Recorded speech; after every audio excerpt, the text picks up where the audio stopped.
नमस्कार, खबर उत्तराखंड में आपका स्वागत है। मैं हूं राहुल चौहान। खबरों बढ़ने से पहले एक नजर आज की हेडलाइंस पर। धामी सरकार की बड़ी सौगात, उत्तराखंड में महज 3 लाख रुपए मिलेगा मॉडर्न फ्लैट, माध्यम वर्ग को मिलेगा लाभ। देहरादून में कांग्रेस का प्रदर्शन, पेपर लीक और भर्ती देरी के खिलाफ ज्ञापन, राष्ट्रपति के नाम जिलाधिकारी को सौंपा ज्ञापन, पारदर्शी भर्ती प्रणाली की मांग। निहंग मामले पर विपक्ष का आरोप, चुनाव देखकर सरकार कार्रवाई से कतरा रही, सांसद नरेश बंसल ने रखा सरकार का पक्ष, बताया कानून और सौहार्द दोनों जरूरी। शिवराज सिंह चौहान आज उत्तराखंड प्रवास पर, किसानों के बीच जाएंगे केंद्रीय मंत्री। यूपी, राजस्थान और उत्तराखंड की ओर बड़ा मानसून, 3 से 4 दिन में दस्तक के आसार, आंधी बारिश का अलर्ट। उत्तराखंड में गरज चमक के साथ बारिश की संभावना, 50 किलोमीटर की रफ्तार से चलेंगी हवाएं। आप देख रहे हैं के न्यूज, खबरों का सारथी। अब सीधे चलते खबरों के विस्तार में। खबर देवभूमि उत्तराखंड से इन दिनों दोहरी चुनौती का सामना कर रहा है। एक ओर चार धाम और हेमकुंड साहिब यात्रा के बीच सुरक्षा व्यवस्था की परीक्षा है, तो दूसरी ओर राज्य के कई सरकारी संस्थानों, धार्मिक और पर्यटन स्थलों समेत पुलिस थानों को बम से उड़ाने की धमकी ने चिंता बढ़ा दी है। धमकी भरे मेल भेजने वाले ने खुद को कथित तौर पर खालिस्तान से जुड़ा बताया है, जिसके बाद पुलिस और खुफिया एजेंसियां अलर्ट मोड पर हैं। मामले की जांच जारी है और राजनीतिक बयानबाजी भी तेज हो गई है। सवाल है, क्या देवभूमि की सुरक्षा पर बड़ा खतरा मंडरा रहा है? चर्चा तेज हो गई है। प्रदेश के कर्णप्रयाग में बीते दिनों चारधाम यात्रा और हेमकुंड साहिब यात्रा के दौरान घटित प्रकरण की शांत होते ही उत्तराखंड में बम धमकियों से सनसनी फैल गई है। बीते दिनों मसूरी नगर पालिका को ईमेल के जरिए बम से उड़ाने की धमकी मिली। इसके बाद हरिद्वार नगर निगम, ऋषिकेश, केदारनाथ और बद्रीनाथ धाम को भी धमकी भरे ईमेल भेजे गए। मेल भेजने वाले ने खुद को कथित तौर पर खालिस्तान से जुड़ा बताया और बदले की बात लिखने का जिक्र किया है।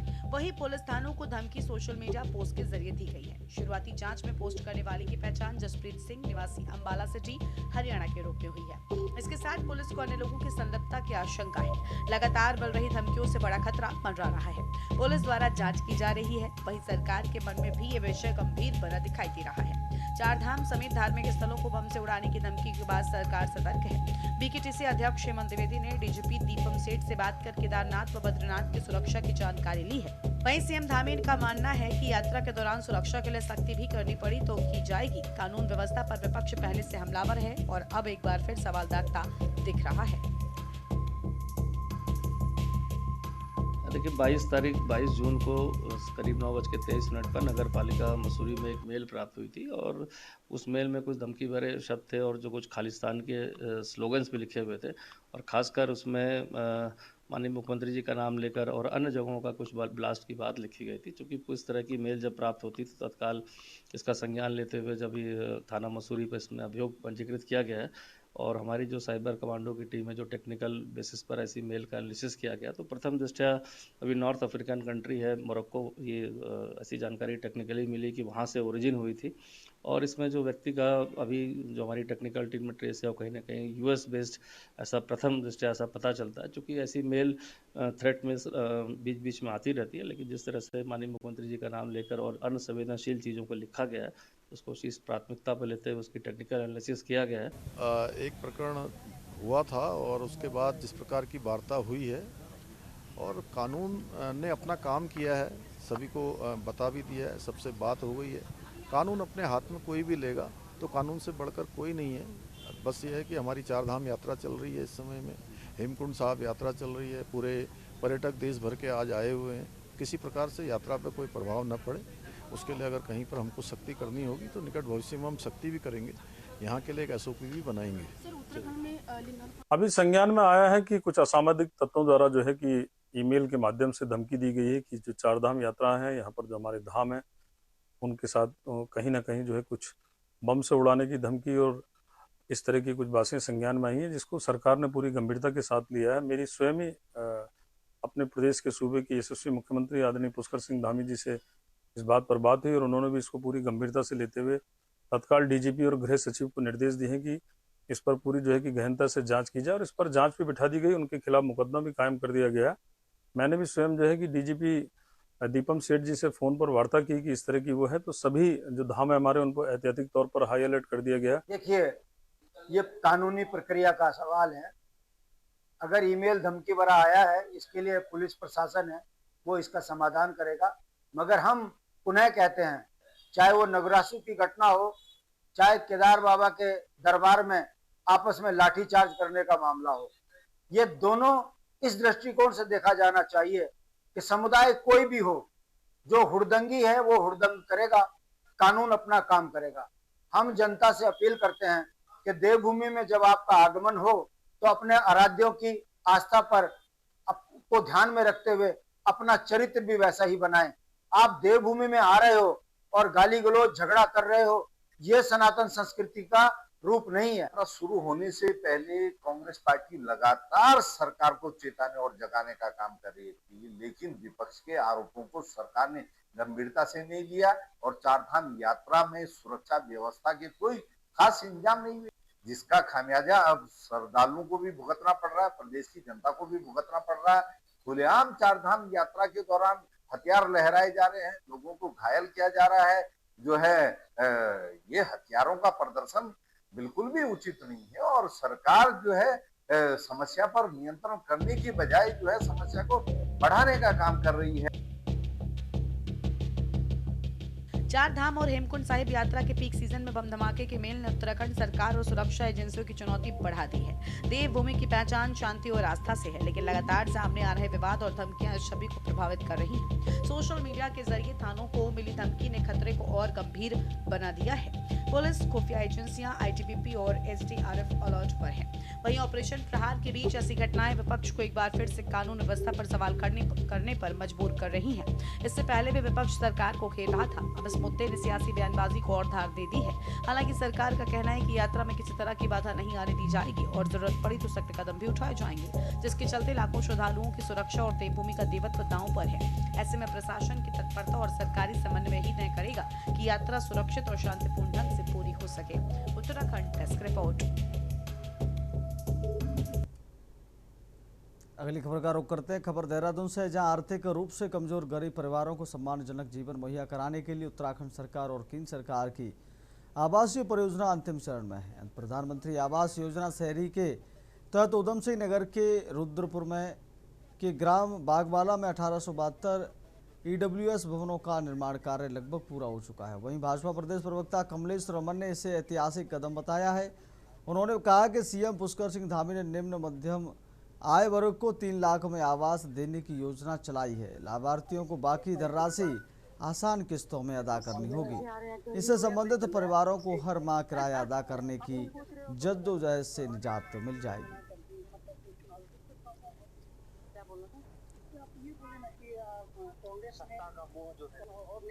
भारतीय जनता पार्टी चला रही है।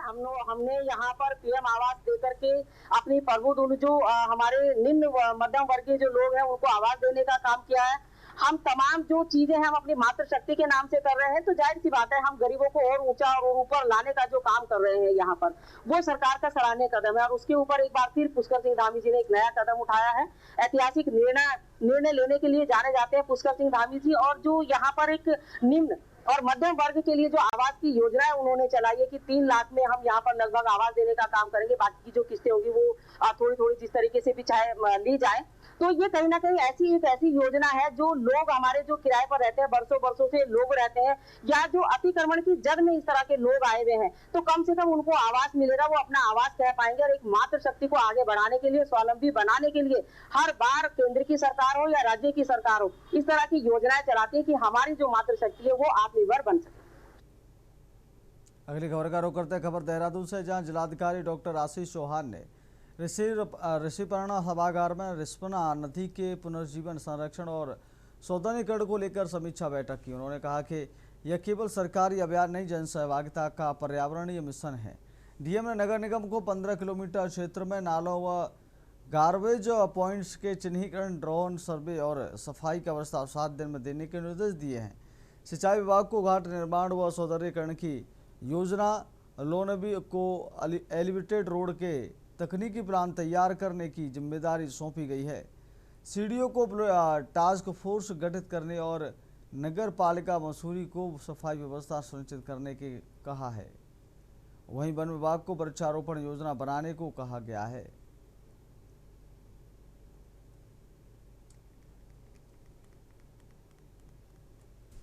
रिस्पना रिवर को लेके हम लोगों ने जो रिजुविनेशन का एक एफर्ट कुछ समय पहले स्टार्ट किया था, जिसमें मॉनसून से पहले नगर निगम और हमारे एफर्ट्स में कुछ जगह से क्लीनिंग की गई थी। इसी क्रम में आज हमारी एक फॉर्मल मीटिंग हुई और अगले 20 दिन के बाद भी हम एक और बैठक करने वाले हैं। इस संबंध में मल्टीपल एस्पेक्ट्स को कवर करने की कोशिश की जाएगी कि शॉर्ट टर्म में हम किन एस्पेक्ट्स को ले सकते हैं और इकोलॉजिकल बैलेंस और उससे रिलेटेड एस्पेक्ट्स कैसे कवर किए जाएंगे। फर्दर जो निचले इलाके हैं, क्योंकि पूरी 22 किलोमीटर की रिवर में इनिशियल 8 किलोमीटर का एरिया जो है उसमें डेंस फॉरेस्ट और अलग किस्म के प्लान की ज़रूरत होगी और नीचे वाले एरिया में गार्बेज पॉइंट जो हमें आइडेंटिफाई करने हैं या जहाँ पे बहुत ज़्यादा मलबा या कचरा जमा है उन्हें कैसे साफ़ किया जाना है। अगली खबर का रुख कर लेते हैं। खबर देहरादून से है, जहां उत्तराखंड के ग्रामीण उत्पादों को पेट्रोल पंपों के माध्यम से पूरे देश में पहुंचाने की योजना पर अमल किया जा रहा है। जिला प्रशासन ने रीप परियोजना के माध्यम से स्वयं सहायता समूह की महिलाओं द्वारा तैयार किए जाने वाले उत्पादों को बड़ा बाजार मुहैया कराने को कमर कसी है, जिसके तहत पेट्रोल पंपों पर हिलांस आउटलेट खोलने की पहल की गई है। इसके लिए प्रशासन और इंडियन ऑयल के बीच हुए एमओयू के तहत पहला आउटलेट ढोईवाला के fun and food kingdom water park के पास IOCL पंप पर खोलना तय हुआ है। संचालित होने वाले आउटलेट पर बिक्री के लिए पहाड़ी दालें, मसाले, जड़ी बूटियां, डेयरी उत्पाद और हस्तशिल्प सामान मुहैया रहेगा। जिला परियोजना प्रबंधक सोनम गुप्ता ने बताया कि आउटलेट से यहां पहुंचने वाले देश के विभिन्न राज्यों के लाखों पर्यटक स्थानीय उत्पाद खरीद सकेंगे। पीएम नरेंद्र मोदी के आह्वान पर सीएम पुष्कर सिंह धामी के नेतृत्व वाली सरकार वोकल फॉर लोकल और महिला सशक्तिकरण मूर्ति रूप देने की तैयारी और गंभीर दिशा में आगे बढ़ रही है।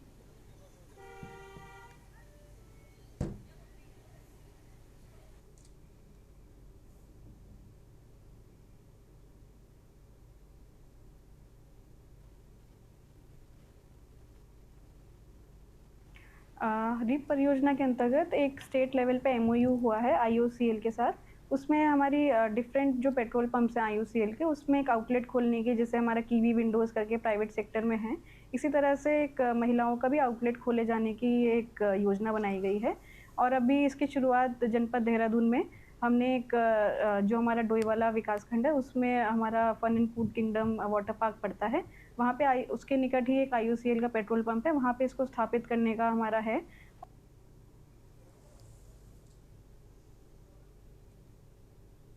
अगली खबर का रुख कर लेते। चंपावत में मुख्यमंत्री पुष्कर सिंह धामी की पहल पर कोलीडैंक झील को अंतर्राष्ट्रीय पर्यटन केंद्र के रूप में विकसित किया जा रहा है। करीब 16 करोड़ रुपए की लागत वाली इस परियोजना के तहत झील क्षेत्र में आधुनिक पर्यटन सुविधाएं विकसित की जा रही हैं। जिलाधिकारी मनीष कुमार ने बताया कि स्वयं सहायता समूह के माध्यम से रेस्टोरेंट, आकर्षक आर्च ब्रिज, कमाऊनी शैली की सड़कें और लाइट एंड साउंड शो जैसी सुविधाएं तैयार की जा रही हैं। वर्तमान में झील में 60 नावों का संचालन स्थानीय युवा कर रहे हैं, जिससे रोजगार के अवसर भी बढ़े हैं।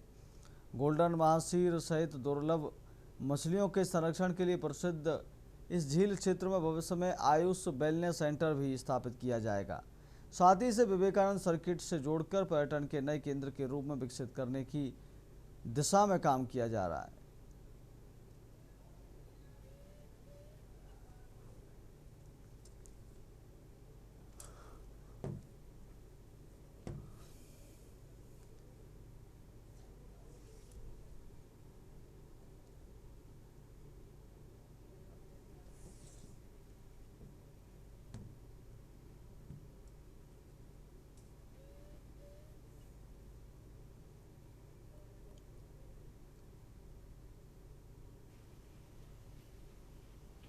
और जो है इसमें सांस्कृतिक और जो हमारी इन्वायरमेंटल रूप से कहें, नेचुरल रूप से कहें, प्राकृतिक धरोहर बहुत ही परिपूर्ण है। उसी में जो कुंडे झील है, ये इंद्रावती लाहौटी नदी पे इसको ये स्थापित है और यहाँ पे पहले से पर्यटन की जो है एक अपार संभावना और एक नया पर्यटन के रूप से हम लोग देखें तो एक नया क्षेत्र उभर कर के आया है, जिसमें अभी देश विदेश के लोग हैं, सैलानी हैं, वो आ रहे हैं और इसमें पर्यटन के रूप से इसकी जो खासियत है, खास करके देवदार के पेड़ और इतनी हाइट पर जो नदी का बहाव है, शुद्ध पेयजल, वहाँ गोल्डन मार्शीप भी है, मछली हमारी जो कि एक इंडेंजर्ड स्पीसीज है, हर जगह देखने को नहीं मिलती। रुकें छोटे से ब्रेक के बाद खबरों में जल्द लौटें। आप देख रहे हैं के न्यूज, खबरों का सारथी। ब्रेक के बाद फिर आपका बहुत स्वागत है। सीधे लेकर चलते हैं आपको खबर मैंगलोर से है। मैंगलोर पुलिस ने न्यायालय के आदेश और पुलिस महानिदेशक के दिशा निर्देशों के तहत विभिन्न मुकदमों में जब्त किए गए अवैध तमंचों, चाकुओं और अन्य हथियारों का निस्तारण कर दिया। मालखाने के रिकॉर्ड और अपडेट करने और सुरक्षा व्यवस्था को मजबूत करने के उद्देश्य से यह कार्रवाई की गई। अवैध हथियारों का दोबारा किसी भी तरह दुरुपयोग न हो सके, इसके लिए जॉइंट मजिस्ट्रेट रुड़की दीपक रामचंद्र सेठ और एसपी देहात शेखर चंद्र सवाल की निगरानी में गठित समिति की मौजूदगी में तमंचा और अन्य हथियारों को रोड रोलर से कुचलकर पूरी तरह नष्ट कर दिया गया।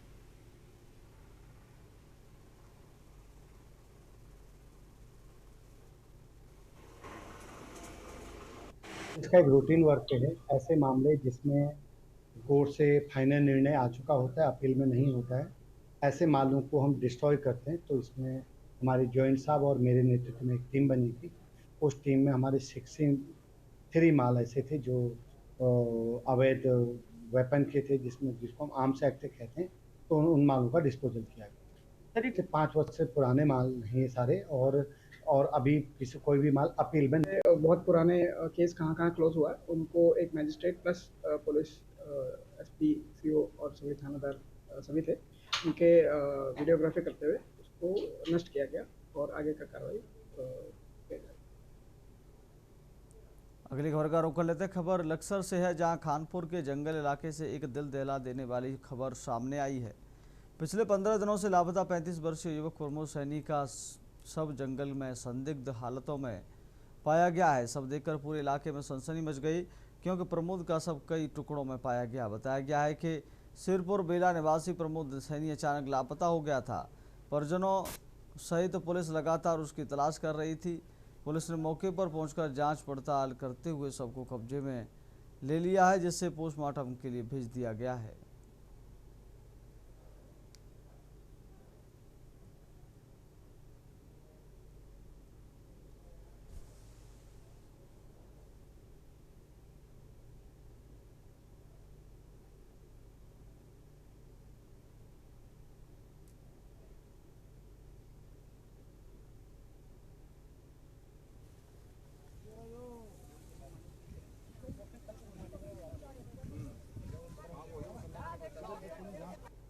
ये थाना खानपुर के शेरपुर बेला गांव का एक व्यक्ति पिछले कुछ समय से मिसिंग था, जिनकी मिसिंग की सूचना उत्तर प्रदेश सीमावर्ती क्षेत्र उत्तर प्रदेश में लिखवाई गई थी। आज ग्रामीणों ने बताया कि यहाँ पर एक बॉडी के कुछ पार्ट्स मिले हैं, उस पर हम लोग यहाँ आए हैं। तो कुछ लोगों द्वारा तस्दीक की गई है कि ये बॉडी या उसके जो कपड़े हैं वो उसी व्यक्ति के हैं, लेकिन अभी इसकी पुष्टि इसलिए नहीं हो पाई कि जो बॉडी है वो पीसेज में है, वो काफ़ी मतलब 2-4 दिन पुरानी लग रही है और उस पर कोई मांस वगैरह कुछ है नहीं। तो जब तक उसकी फॉरेंसिक वगैरह जांच होने के बाद जब कंक्लूड होगा उसके बाद तय होगा। अगली खबर का रुख करते खबर पौड़ी से, जहां नैनी डांडा ब्लॉक के बड़ासी गांव में गुलदार ने घास लेने गई 66 वर्षीय सुशीला देवी पर हमला कर मार डाला। घटना के बाद क्षेत्र में दहशत फैल गई और ग्रामीणों में आक्रोश है। स्थानीय लोगों ने गुलदार के बढ़ते हमलों पर रोक लगाने और सुरक्षा व्यवस्था मजबूत करने की मांग की है। प्रशासन ने मौके पर पहुंचकर शव का पोस्टमार्टम कराने के बाद परिजनों को सौंप दिया है। वन विभाग की टीम को क्षेत्र में तैनात किया गया, जबकि प्रशासन ने ग्रामीणों से सतर्क रहने और अकेले जंगल या सुनसान क्षेत्रों में न जाने की अपील की है।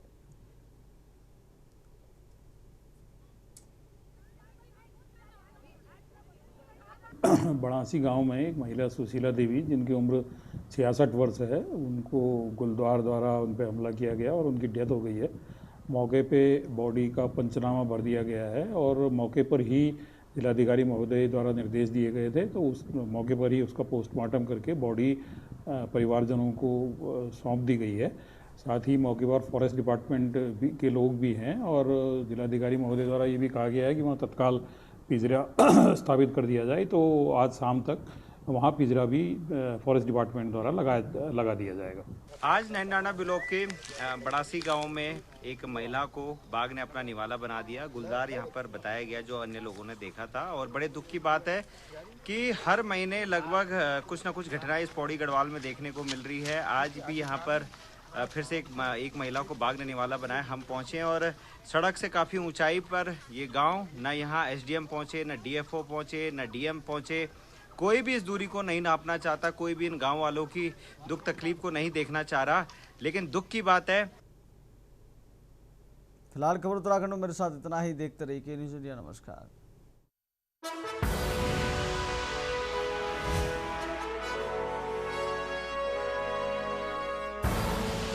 आप देख रहे हैं के न्यूज़, खबरों का सारथी।